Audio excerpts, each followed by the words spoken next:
Pandawa. Cuman 5 gitu ya. Sedikit sekali. Cuman 5 orang. Itu yang baik. Sementara di sisi lain itu kejahatan itu begitu besar, banyak. Seperti Kurawa yang jumlahnya 100 orang. Bayangin, 5 lawan 100. Secara matematis mestinya kalah lah.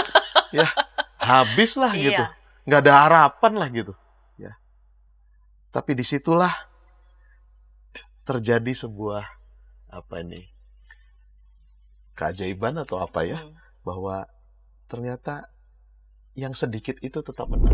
Kalau orang Romawi mengakui Kaisar Domitianus misalnya sebagai Dominus et Deus, itu kaisar yang dianggap Tuhan dan Allah, pemegang kuasa tertinggi di bumi. Maka pernyataan Yohanes di sini mau menegaskan bahwa hanya Allah lah penguasa tertinggi di seluruh alam semesta. Seruan dari malaikat yang mengajak Yohanes, pujilah Allah yang maha kuasa itu, yang telah menjadi raja itu. Malaikat itu bilang, jangan menyembah aku. Ya, aku juga hamba, sama-sama hamba. Yang patut disembah adalah Dia yang maha kuasa itu.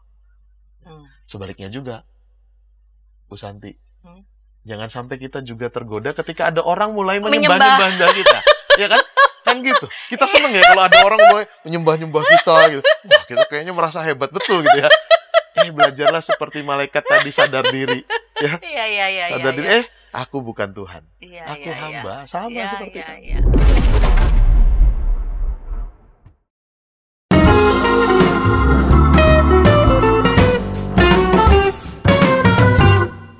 Sahabat YKB TV, sahabat Ngulik Alkitab, kita jumpa kembali dalam program Ngulik Alkitab. Program Ngulik Alkitab ini diselenggarakan sebagai media, sebagai sarana bagi kita membaca Alkitab dan tentu saja mengulik setiap pesan yang berharga dalam setiap teks yang kita ulik dan melihat relevansinya untuk kehidupan kita sehari-hari. Pada episode kali ini masih kita mengulik kitab Wahyu. Episode kali ini kita mengulik Wahyu pasal 19 ayat 1 sampai 21, Wahyu pasal 19 ayat 1 sampai 21 dengan judul Saat Kejahatan Mulai Dikalahkan dan Kebaikan Menang. Dan narasumber yang akan menolong kita mengulik Wahyu 19 ayat 1 sampai 21 ini telah hadir di studio dan saya mau sapa Bapak Pendeta Dhani Purnama. Salam jumpa kembali Bapak Pendeta Dhani Purnama. Salam jumpa Bu Santi. Ketemu lagi kita. Ketemu lagi. Yang tetap setia secara khusus ini ya. Kitab Wahyu ini aduh. Ini narasumbernya ini benar-benar limited edition. Nah, untuk Wahyu 19 ayat 1 sampai 21 yang akan menolong kita Bapak Pendeta Dhani Purnama sebagai pendeta Jemaat GKI Gading Serpong, Tangerang. Baik, Bapak Pendeta, kita mulai saja episode kali ini ya. Dibuka dalam doa, mari. Pendeta Dhani dapat memimpin kita dalam doa. Mari sahabat YKB kita berdoa. Ya Tuhan, hidup yang kami jalani sebagai anak-anak Tuhan adalah hidup yang penuh berkat karena Tuhan menyertai dan memberkati. Tapi kami juga mengalami ada banyak pergumulan dan persoalan yang tidak mudah. Bahkan kadang kami melihat kejahatan begitu merusak dan merajalela di sekitar kami, sehingga kemudian kami merasa kehilangan harapan. Termasuk sebagai anak-anak Tuhan, kami merasakan kegagalan dan kehilangan harapan itu. Tapi hari ini kami mau belajar dalam program Ngulik Alkitab ini, dalam bagian dari kitab Wahyu, di mana kami boleh bertemu dengan kondisi yang berbeda. Sekalipun kejahatan itu begitu kuat dan merusak, tapi tetap ada harapan karena kuasa dari Allah jauh melebihi dari kejahatan-kejahatan yang ada. Dan pada waktunya kekuatan-kekuatan jahat itu akan ditaklukkan dan dikalahkan sehingga keadaan dipulihkan. Terima kasih untuk kesempatan kami boleh belajar pada hari ini. Kami berdoa di dalam nama Tuhan kami Yesus Kristus. Amin. Amin. Saya akan membaca Wahyu 19 ayat 1 sampai 21. Setelah itu aku mendengar seperti suara yang nyaring dari himpunan besar orang banyak di surga, katanya, haleluya. Keselamatan, kemuliaan, dan kekuasaan ada pada Allah kita, sebab benar dan adil segala penghakimannya. karena dialah yang telah menghakimi pelacur besar itu, yang merusak bumi dengan percabulannya. Dialah yang telah membalaskan darah hamba-hambanya atas pelacur itu. Untuk kedua kalinya mereka berkata, haleluya. Ya, asapnya naik sampai selama-lamanya. Ke-24 tua-tua dan keempat makhluk itu sujud dan menyembah Allah yang duduk di atas tahta itu, dan mereka berkata, amin, haleluya. Lalu kedengaranlah suara dari tahta itu, pujilah Allah kita, hai kamu semua hambanya, kamu yang takut akan Dia, baik kecil maupun besar. Kemudian aku mendengar seperti suara himpunan besar orang banyak, seperti desau air bah, dan seperti deru guru yang hebat, katanya, haleluya, karena Tuhan Allah kita yang Maha Kuasa telah menjadi Raja. Marilah kita bersuka cita dan bersorak-sorai dan memuliakan Dia. Sebab hari perkawinan anak domba telah tiba, dan pengantinnya telah siap sedia. Kepadanya dikaruniakan supaya memakai kain linen halus yang berkilau-kilauan dan putih bersih. Linen halus itu adalah perbuatan-perbuatan yang benar dari orang-orang kudus. Lalu ia berkata kepadaku, tuliskanlah, berbahagialah mereka yang diundang ke perjamuan kawin anak domba. Katanya lagi kepadaku, perkataan ini benar, perkataan dari Allah. Aku pun sujud di depan kakinya untuk menyembah Dia. Tetapi ia berkata kepadaku, janganlah berbuat demikian. Aku adalah hamba sama dengan engkau dan saudara-saudaramu yang memiliki kesaksian Yesus. Sembahlah Allah, sebab kesaksian Yesus adalah roh nubuat. Lalu aku melihat surga terbuka. Sesungguhnya ada seekor kuda putih, dan ia yang menungganginya bernama Yang Setia dan Yang Benar. Yang ia menghakimi dan berperang dengan adil. Matanya bagaikan nyala api, dan di atas kepalanya terdapat banyak mahkota, dan padanya ada tertulis suatu nama yang tidak diketahui seorang pun kecuali ia sendiri. Ia memakai jubah yang telah dicelup dalam darah, dan namanya ialah Firman Allah. Semua pasukan yang di surga mengikuti Dia. Mereka menunggang kuda putih dan memakai linen halus yang putih bersih. Dari mulutnya keluarlah sebilah pedang tajam yang akan memukul segala bangsa. Ia akan menggembalakan mereka dengan tongkat besi, dan ia akan memeras anggur dalam gilingan anggur, yaitu kegeraman murka Allah yang Maha Kuasa. Pada jubahnya dan pahanya tertulis suatu nama, Raja segala raja dan Tuan di atas segala tuan. Lalu aku melihat seorang malaikat berdiri di dalam matahari, dan ia berseru dengan suara nyaring kepada semua burung yang terbang tinggi di langit, marilah ke sini dan berkumpullah untuk turut dalam perjamuan Allah, perjamuan yang besar, supaya kamu makan daging raja-raja, daging panglima-panglima, daging pejuang-pejuang, daging kuda-kuda dan penunggangnya, dan daging semua orang, baik yang merdeka maupun hamba, baik yang kecil maupun yang besar. Kemudian aku melihat binatang itu dan raja-raja di bumi, serta tentara-tentara mereka telah berkumpul untuk melakukan peperangan melawan penunggang kuda itu dan tentaranya. Binatang itu pun tertangkap, dan bersama dia nabi palsu yang telah mengadakan tanda-tanda di depan matanya, sehingga menyesatkan mereka yang telah menerima tanda dari binatang itu dan telah menyembah patungnya. Keduanya dilemparkan hidup-hidup ke dalam lautan api yang menyala-nyala dengan belerang. Semua orang lain dibunuh dengan pedang yang keluar dari mulut penunggang kuda itu. Semua burung kenyang oleh daging mereka. Baik pendeta, 21 ayat, khususnya mulai ayat terakhir ini soal daging-daging. Serem ya kalau daging-daging. Ya baik, ini ada 21 ayat dengan judul Saat Kejahatan Mulai Dikalahkan dan Kebaikan Menang.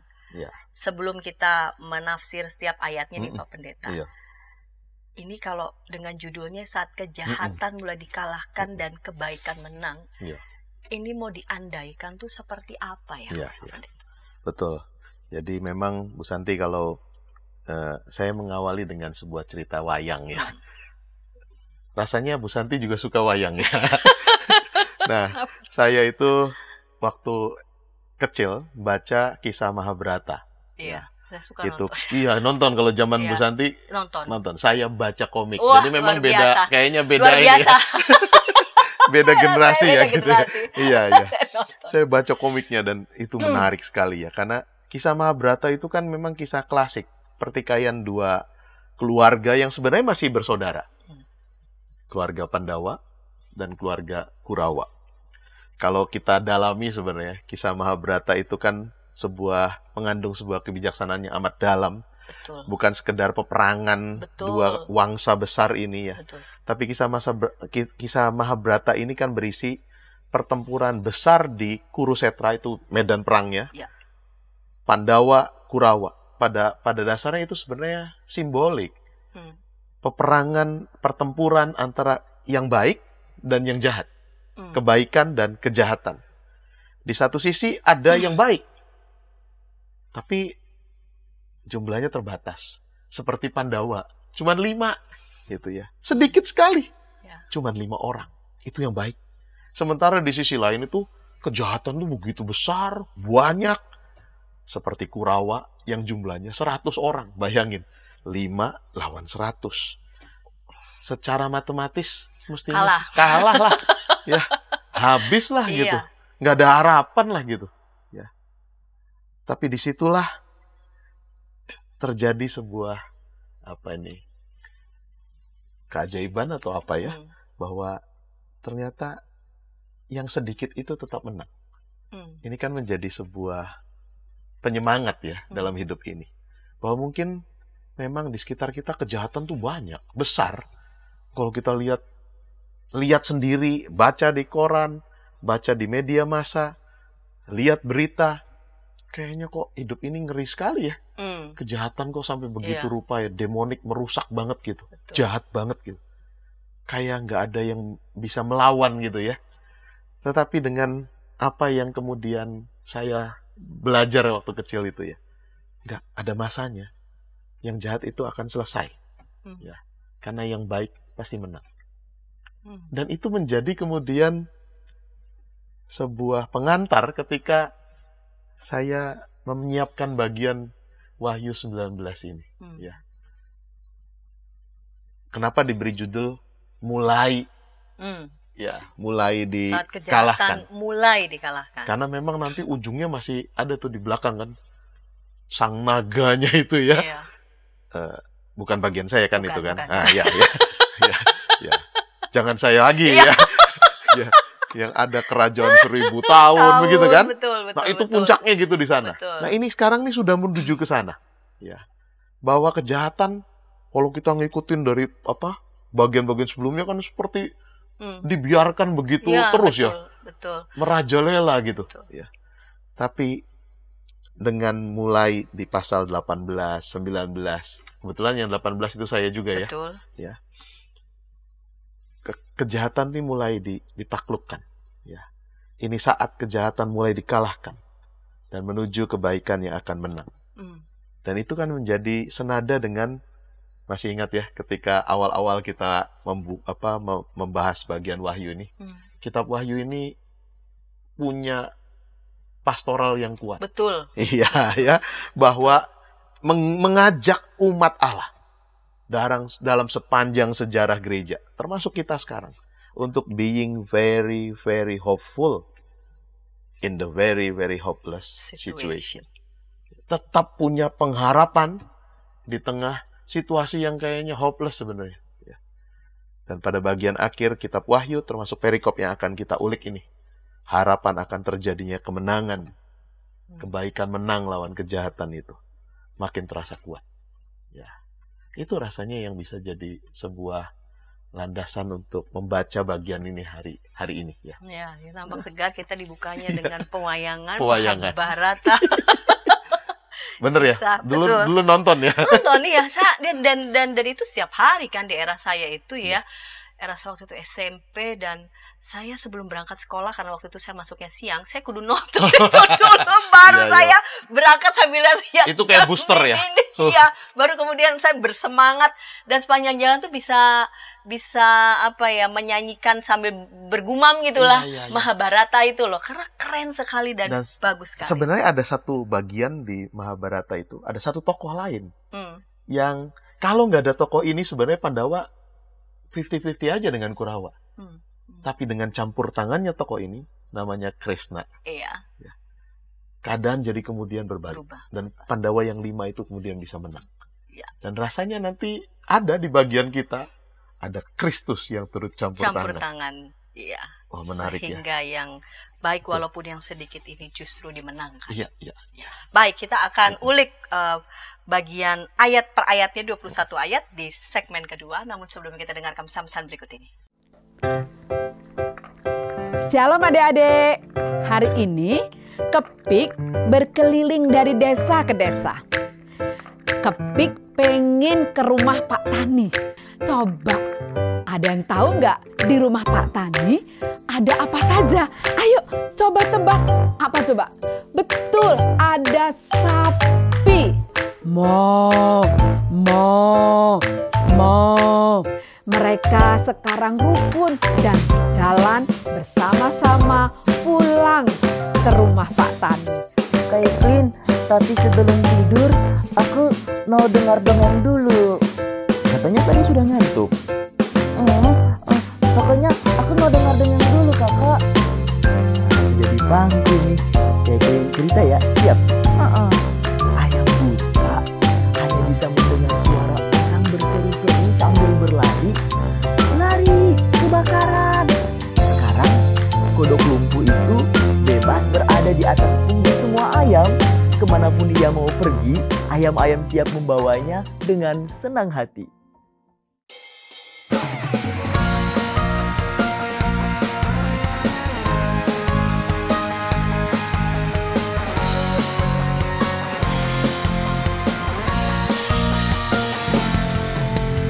Hormat pada orang tua, menyayangi binatang, rajin ke sekolah minggu, selalu giat belajar, tidak membedakan orang, semua dijadikan sahabat, dipercaya oleh guru-guru di sekolah.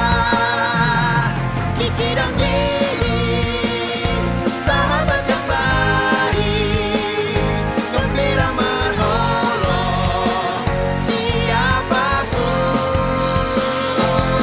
membela yang lemah, menegur yang salah. Kiki dan Didi, sahabat yang asyik. Hai kiddos. Inci, betul. Kodok lumpuh dan ayam buta. Kiddy time.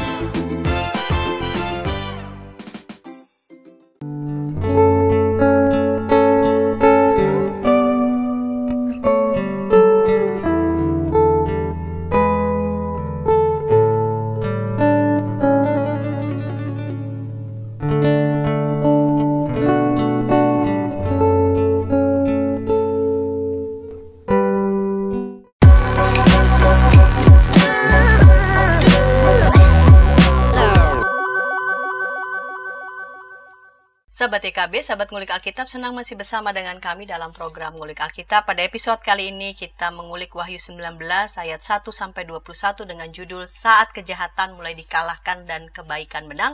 Kita memasuki segmen kedua dengan narasumber Pendeta Dhani Purnama. Baik Pak Pendeta, kita lanjut di segmen kedua ini.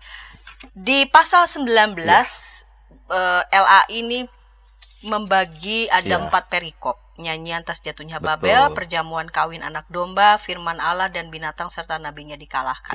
Nah, kalau Pak Pendeta sendiri 21 ayat ini dibagi dalam berapa bagian? Sebenarnya mirip seperti apa yang LAI buat, tapi 2 bagian terakhir itu saya gabung. Ya. Jadi bagian pertama memang ada nyanyian pujian atas mulai menangnya kebaikan, kejahatan mulai ditaklukkan, jatuhnya Babel. Lalu kemudian di bagian kedua tuh ada perjamuan kawin anak domba. Kita tahu anak domba berarti Kristus begitu ya. Lalu di bagian terakhir, nah itu dia saya jadikan 1 ayat 11-21 tentang campur tangan Kristus dan dikalahkannya kekuatan jahat. Ya, jadi kita bergerak di 3 poin itu, di 3 bagian itu. Ya, 1-5, 6-10, lalu 11-21 menjadi satu bagian tersendiri. Ya. Baik, kita akan mulai di ayat pertama sampai ayat kelima. Betul. Nyanyian atas jatuhnya Babel, pujian atas menangnya kebaikan ini. Betul. Bagaimana Pak Pendeta melihat 5 ayat bagian pertama ini? Jadi ini masih berkaitan dengan bagian yang saya juga bahas di Betul. pasal 18 ya. Di bagian sebelumnya kan dikabarkan tentang kejatuhan Babel. Sehingga tidak dapat bangun kembali. Ini hancurnya benar hancur gitu ya. Dan disinilah muncul kegembiraan karena kejatuhan Babel itu. Dan umumnya kan kita memahami Babel ini sebagai kekuatan besar yang menjadi musuh umat Allah. Simbolik. Babel ini menjadi kekuatan besar yang musuh Allah, gitu, musuhnya umat Allah. Nah, memang beberapa literatur Yahudi dan literatur Kristen yang ditulis setelah perang tahun 66 sampai 70 itu menggunakan istilah Babel sebagai sebuah simbol yang transparan, jelas untuk siapa? Untuk Roma. Ya. Dan kenapa? Karena memang Roma itu kan yang menyerbu dan menghancurkan Yerusalem. Sama seperti yang Babel lakukan beberapa abad sebelumnya, yang juga menyerbu dan bahkan mengangkut umat Tuhan. Ya. Jadi Babel ini menjadi simbol kekuatan yang melawan Allah, yang menindas umatnya, dan kini kekuatan yang begitu rupa itu dihancurkan. Ya, sama ya, seperti kalau kita menghadapi tekanan karena sesuatu yang begitu berat, lalu penyebab tekanan itu dibuang, pasti yang ada adalah lega. Kita gembira, lega gitu. Iya. Dan itu yang terjadi di ayat 1 sampai 5 ini. Muncul seruan pujian atas dikalahkannya kejahatan yang besar itu. Dan seruan pujian itu diawali dengan kata haleluya. Ya, haleluya ini kan berasal dari dua kata sebenarnya, halal, dan yah. Ya. Yang halal atau halal itu berarti memuji. Yah itu menunjuk pada nama Tuhan. Ya, Yahweh. Ya, itu menunjuk pada nama Tuhan. Jadi ketika ada seruan haleluya, adalah seruan untuk memuji Tuhan atas apa yang telah dilakukannya.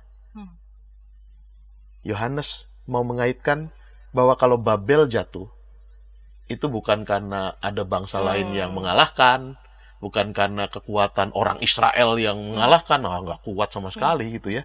Tetapi karena Tuhan yang berkarya. Nah, pada bagian ini, Allah itu dipuji karena keselamatan, kemuliaan, dan kekuasaan yang berasal dari Dia gitu ya. Ketiga karya Allah itu mendapatkan respon dari manusia. Mestinya mendapatkan respon dari manusia. Keselamatan dari Allah mestinya kemudian membuat ada rasa syukur dari kita manusia. Karena nggak mungkin sebenarnya kita yang selamat, mencari selamat sendiri. Kemuliaan Allah menimbulkan kemudian rasa kagum dan hormat. Gentar yang dipenuhi hormat gitu ya.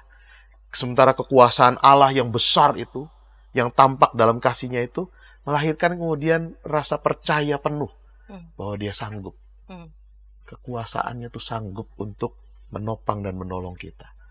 Dan Allah dipuji karena Dia telah kemudian melaksanakan tugasnya, karyanya itu menghakimi dengan adil dan benar terhadap sang pelacur besar. Nah, ini kan istilah juga yang sering dipakai untuk Babel kan ya, pelacur besar yang sudah merusak dunia itu.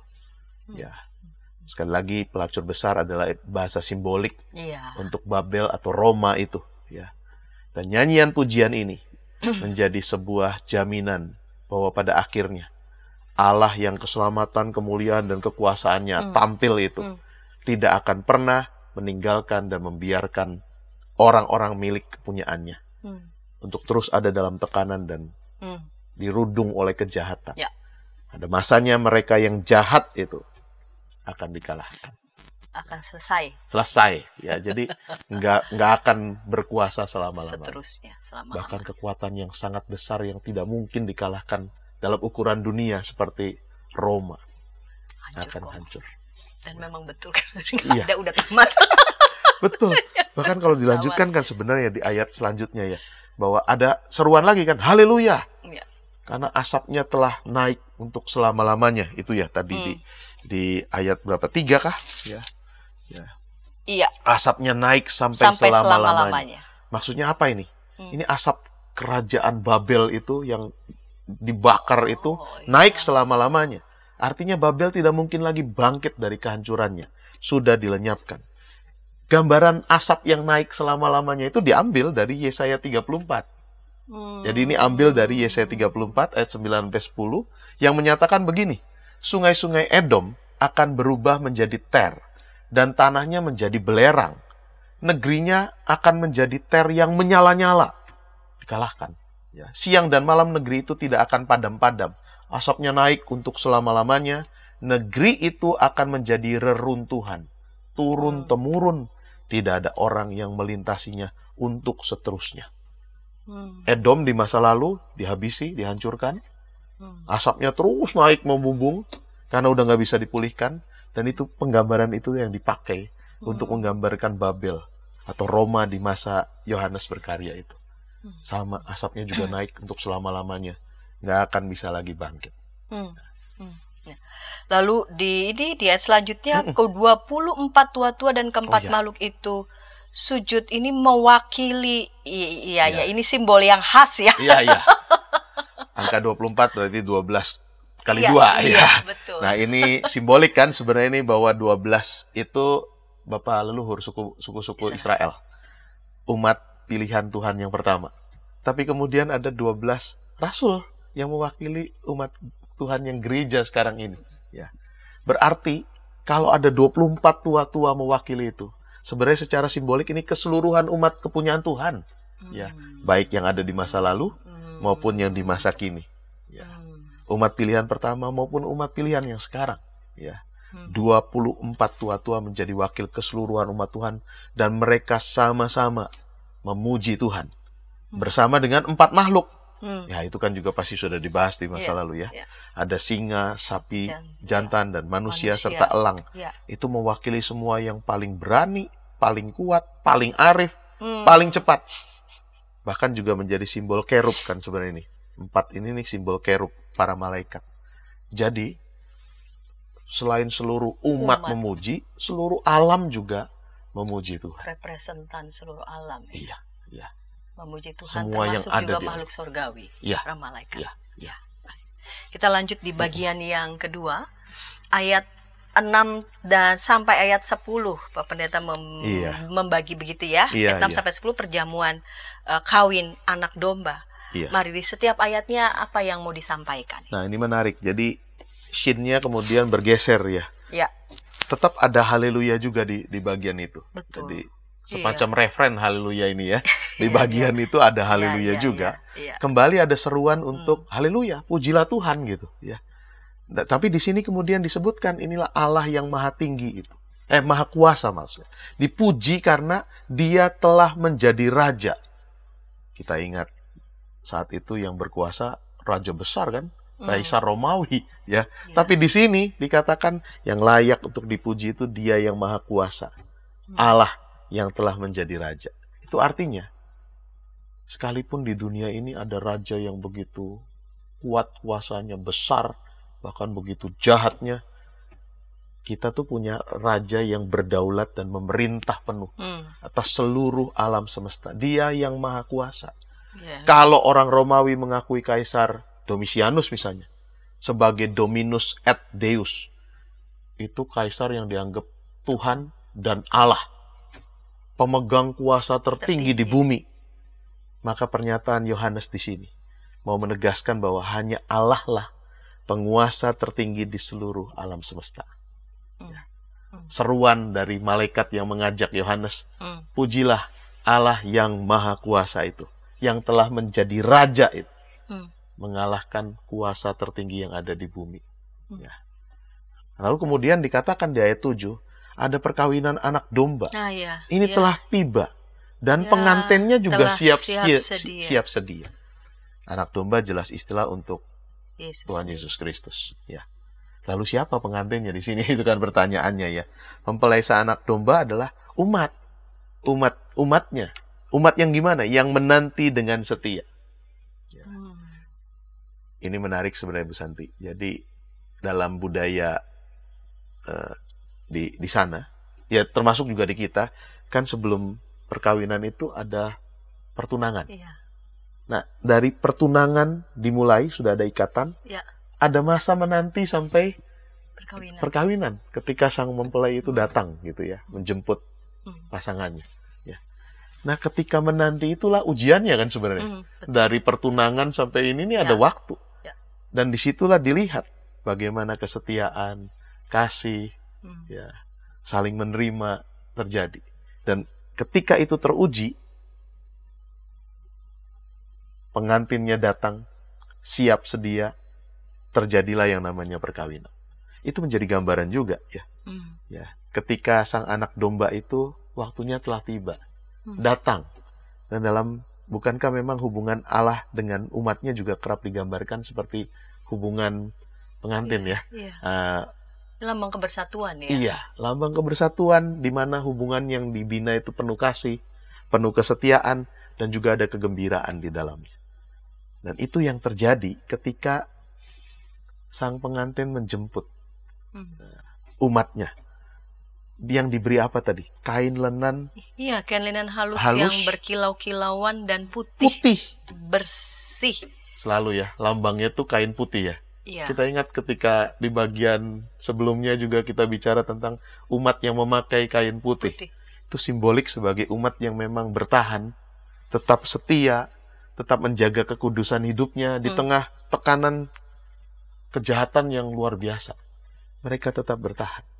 Dan ini muncul lagi di sini. Mereka diberi kain lenan yang cemerlang lah gampangnya istilahnya ya. Iya. Berkilau-kilauan Iya. dan putih. Hmm. Lalu ada keterangan di ayat 8, linen halus itu adalah perbuatan-perbuatan yang yang benar. dari orang-orang Iya. kudus. Iya. Bahwa kemudian kain itu berwarna putih. Kenapa? Karena orang-orang kudus itu, kita ingat ya, telah mencuci darahnya, Iya. Darah anak domba. darah anak domba. Jadi anugerah nih. Ya. Kalau mereka kemudian juga bisa kuat bertahan, itu ada anugerah dari sang anak domba yang sudah membasuh bersih mereka. Kain lenan yang putih cemerlang itu sebenarnya dikontraskan, Bu Santi. Dengan apa? Dengan pakaian sang pelacur besar Iya. yang pakai warna merah, kirmisi. Ini putih bersih, cemerlang. Ini merah, kirmisi. Warna merah kirmisi itu mencolok. Apa istilah? Eye catching. Semarak. Orang itu langsung lihat gitu kalau itu. Mengarahkan pandangan pasti ke situ. Menggoda untuk lihat. Menggoda untuk ikut. Lihat. Orang yang tidak tergoda untuk ikut dengan pelacur besar itu justru dapat kain yang kontrasnya. Putih. Bersih. Cemerlang. Itu mirip ya. Jadi bisa kita kaitkan dengan yang pasal 18. Iya. Ingat ya, waktu itu Iya. temanya adalah pergilah dari Babel. Ya? Iya. Undangan untuk tidak ikut dalam dalam kejahatan. Karena godaannya besar sekali untuk ikut si pelacur besar ini. Iya. Ya. Menarik. kan? Ikut aku semua beres. Iya. Ya. Warnanya merah, kirmisi, menarik ya. Semarak. Dan bukankah godaan-godaan duniawi kadang begitu ya? Eye catching. Gampang kelihatan, mendatangkan kenikmatan, Betul. lalu kita ikut. Betul. Tapi akibatnya baju kita nggak putih lagi. Tercemar, ternoda, warna merah itu ya. Tapi lihat, puji Tuhan, orang-orang yang menjadi pengantin ini ya, mempelai dari sang anak domba, diberi kain linen yang Halus putih. putih cemerlang. cemerlang. Ya. Sebagai simbol apa itu? Kesucian, Betul. kemenangan, Ya. dan kemuliaan.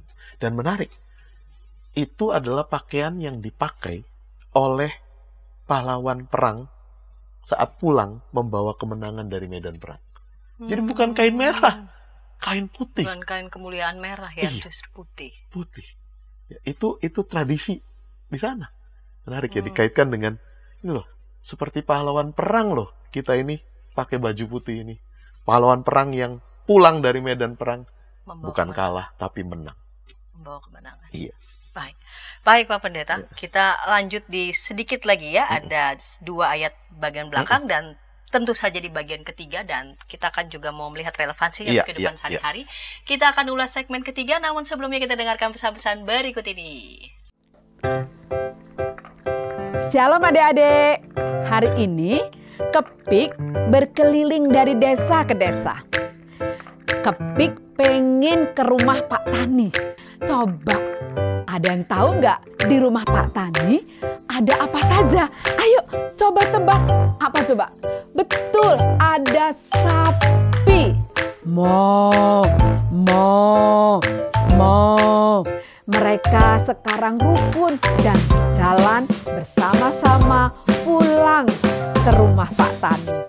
Kak Evelyn, tapi sebelum tidur aku mau dengar dongeng dulu. Katanya tadi sudah ngantuk. Pokoknya aku mau dengar dongeng dulu kakak. Jadi pangku nih. Kayak cerita ya, siap? Ayam buta hanya bisa mendengar suara orang berseru-seru sambil berlari. Lari, kebakaran. Sekarang kodok lumpuh itu bebas berada di atas punggung semua ayam. Kemanapun dia mau pergi, ayam-ayam siap membawanya dengan senang hati.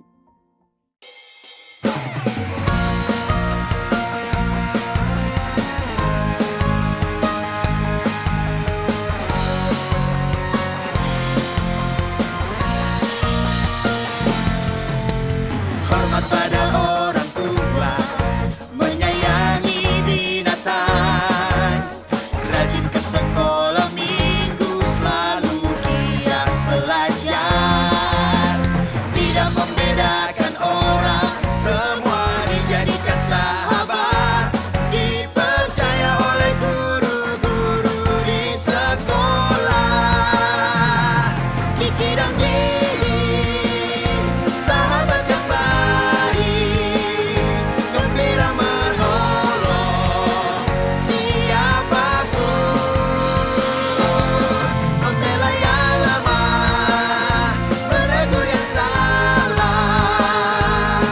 Kiki dan Didi, sahabat yang asyik. Hai Kidos. Ku datang dan Inci, betul. Kodok lumpuh dan ayam buta Kidi Time.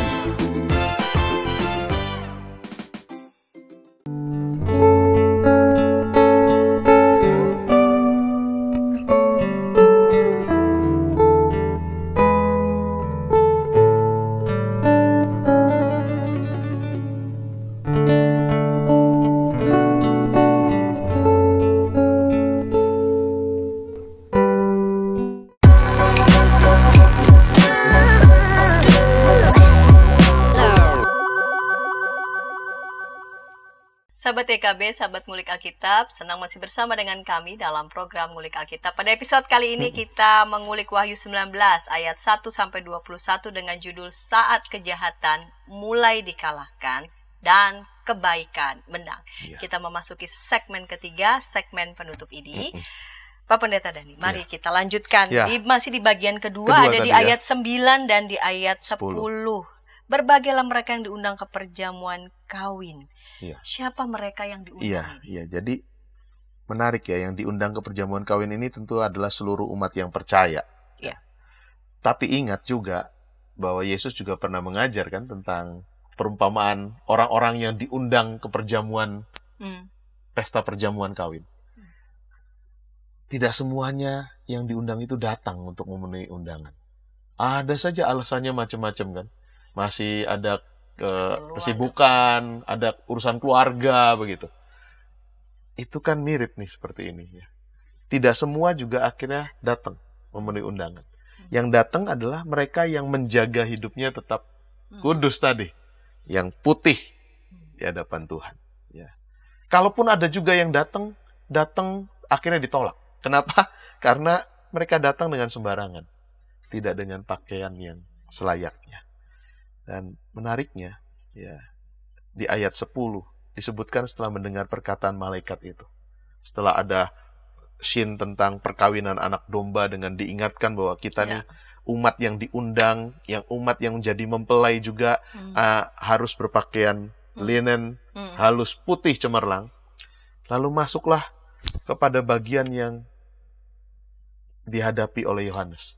Dengar perkataan seperti itu, Yohanes tiba-tiba kemudian merasakan kegentaran yang luar biasa sehingga dia tersungkur di depan kaki malaikat itu untuk menyembahnya. Tapi hebat ya. Kalau dunia justru seneng ya kalau ada orang menyembah-nyembah dia gitu ya. Ini justru malaikat itu melarang Yohanes untuk menyembah dia. Jangan berbuat demikian. Jangan berbuat demikian. Kenapa? Ya. Ini menarik. Rupanya penyembahan malaikat itu sudah lazim di masyarakat pada waktu itu. Ya. Penyembahan pada malaikat-malaikat tertentu itu beredar kuat. Ajaran itu di lingkungan orang Yahudi di masa para rasul. Nah, Yohanes menegaskan dengan pengajaran ini. Dia menyelipkan sebuah kebenaran yang sejati. Jangan menyembah malaikat. Karena malaikat itu juga hamba. Sama seperti kita. Bahkan itu keluar dari mulut malaikatnya sendiri. Jangan menyembah karena aku juga hamba.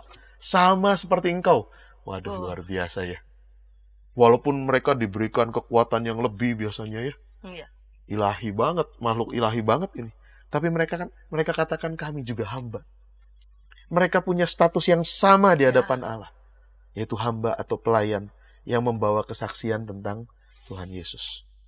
Karena itu yang patut dilakukan adalah sembahlah dia, katanya. Jangan sembah aku, sembahlah dia.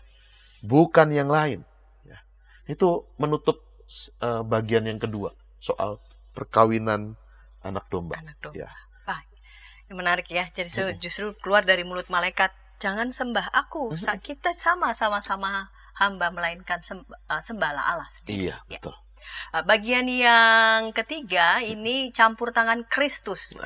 Ya, dalam peperangan kejahatan kebaikan ini ada campur tangan Kristus dan dikalahkannya kejahatan. Ayat 11-21. Iya, betul. Jadi pada bagian ketiga ini digambarkan tentang tahap awal peperangan yang besar yang akan terjadi untuk menuntaskan kemenangan Allah itu.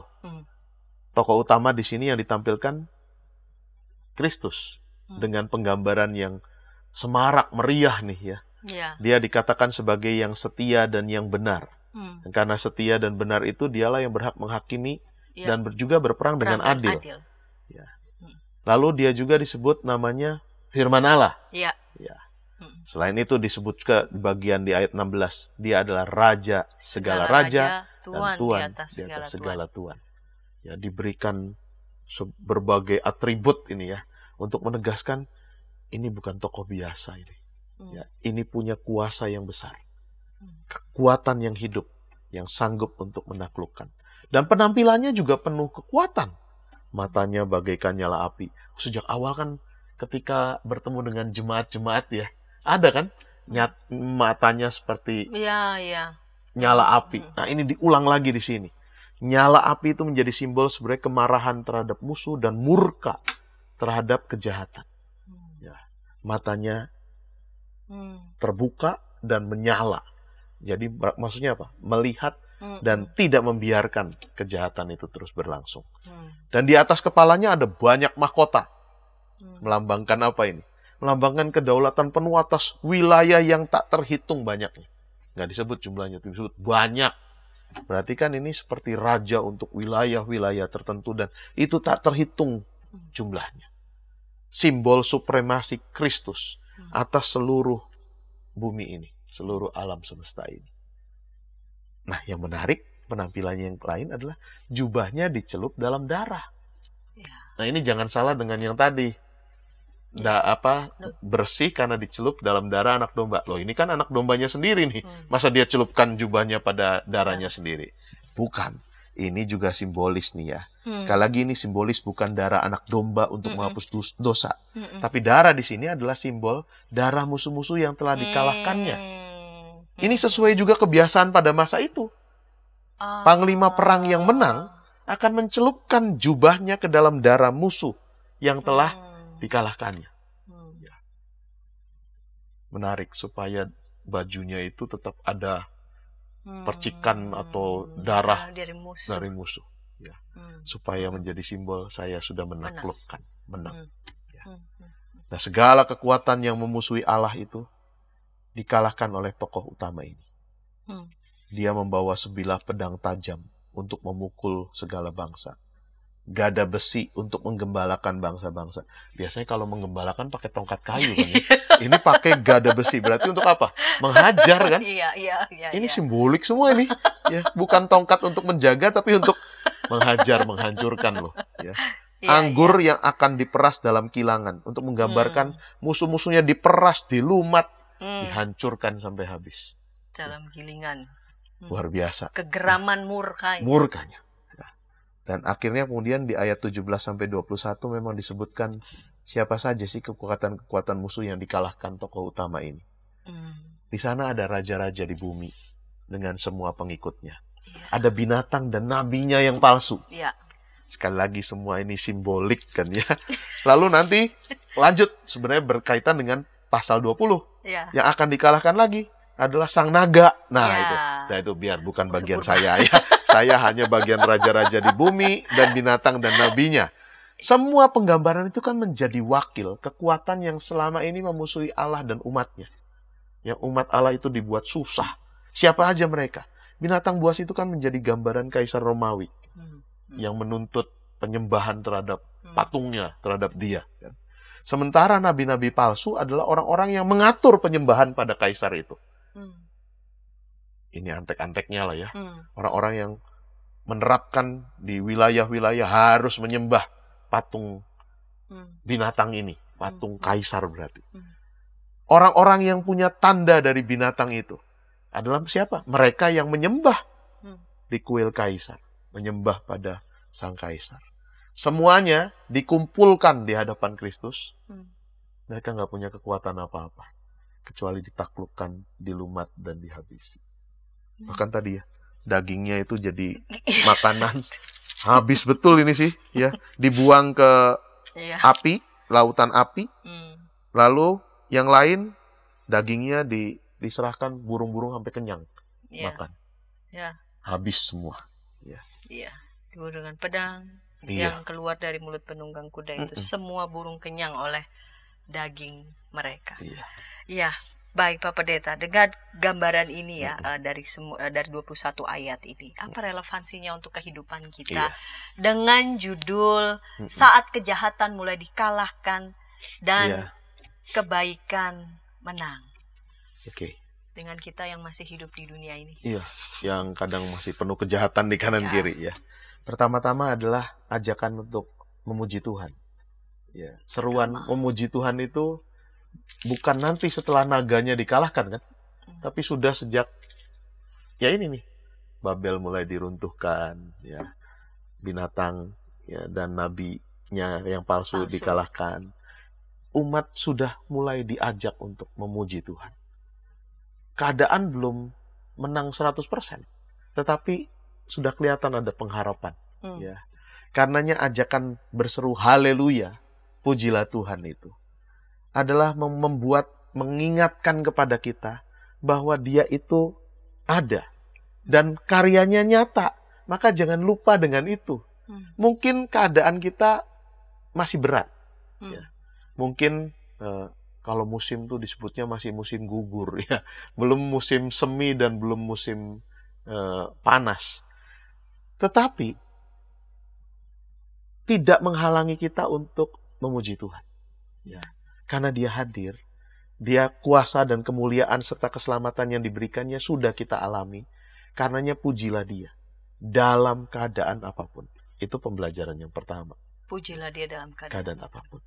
Yang kedua, sebagai umat yang telah dikasihi Tuhan, karyanya nyata buat kita, kita harus siap sedia untuk undangan Tuhan, Sang Mempelai itu. Ya. Kan tadi dikatakan, sudah siap sedia juga pengantinnya.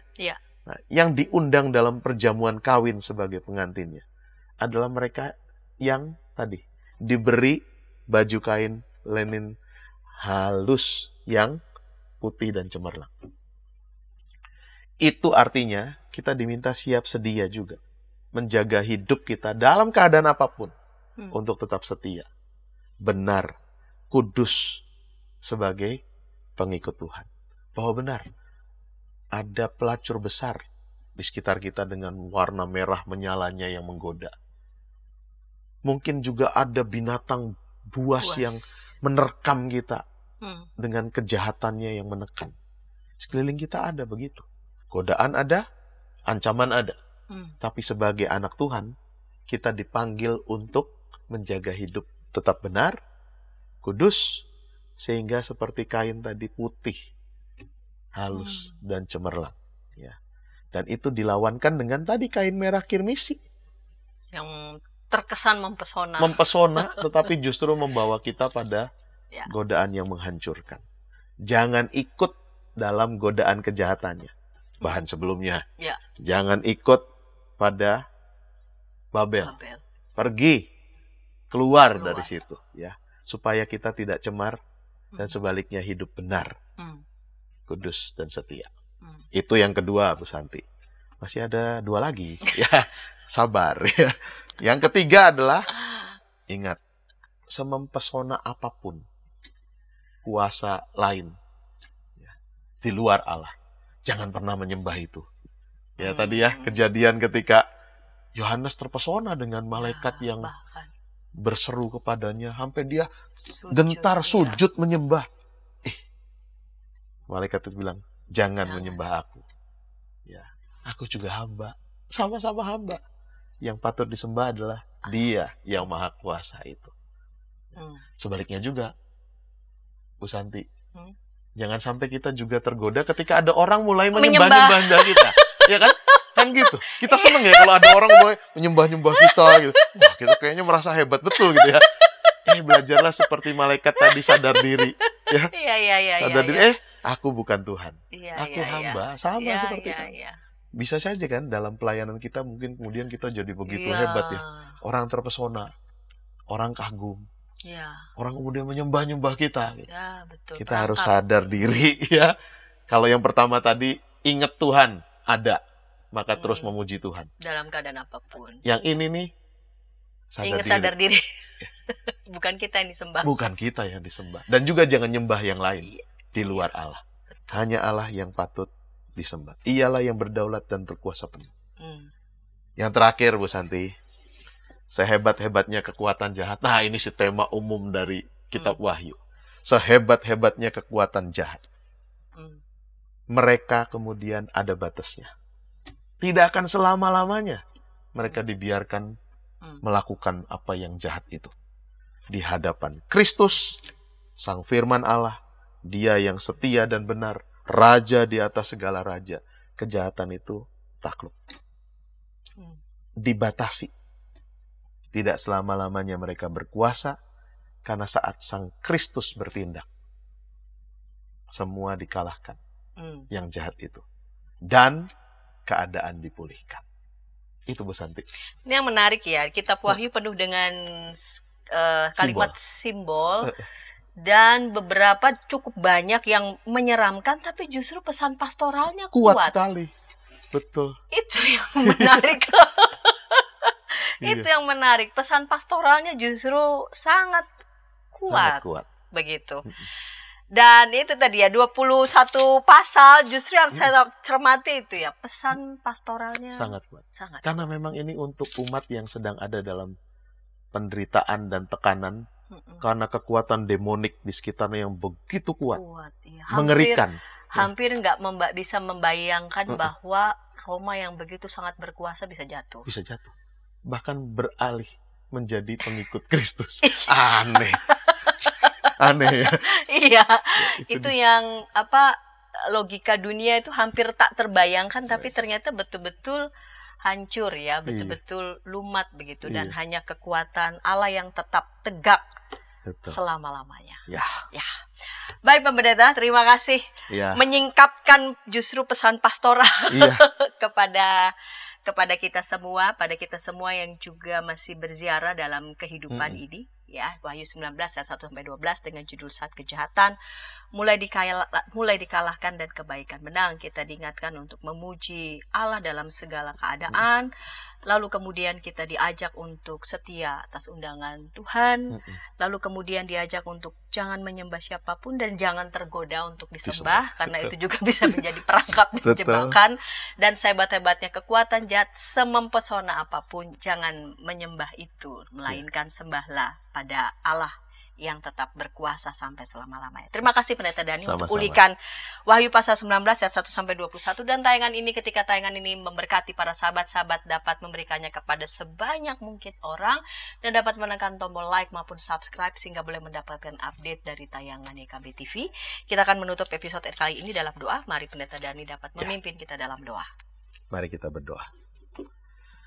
Ya Bapa, terima kasih untuk cinta kasih, kuasa, kemuliaan, dan keselamatan yang Tuhan beri dalam kehidupan kami.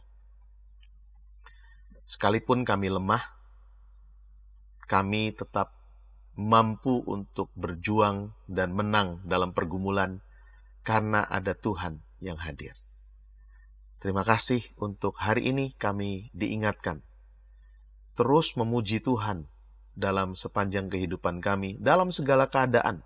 Haleluya, pujilah Tuhan, karena Tuhan sudah menunjukkan karya yang penuh kuasa dan kasih itu buat kami.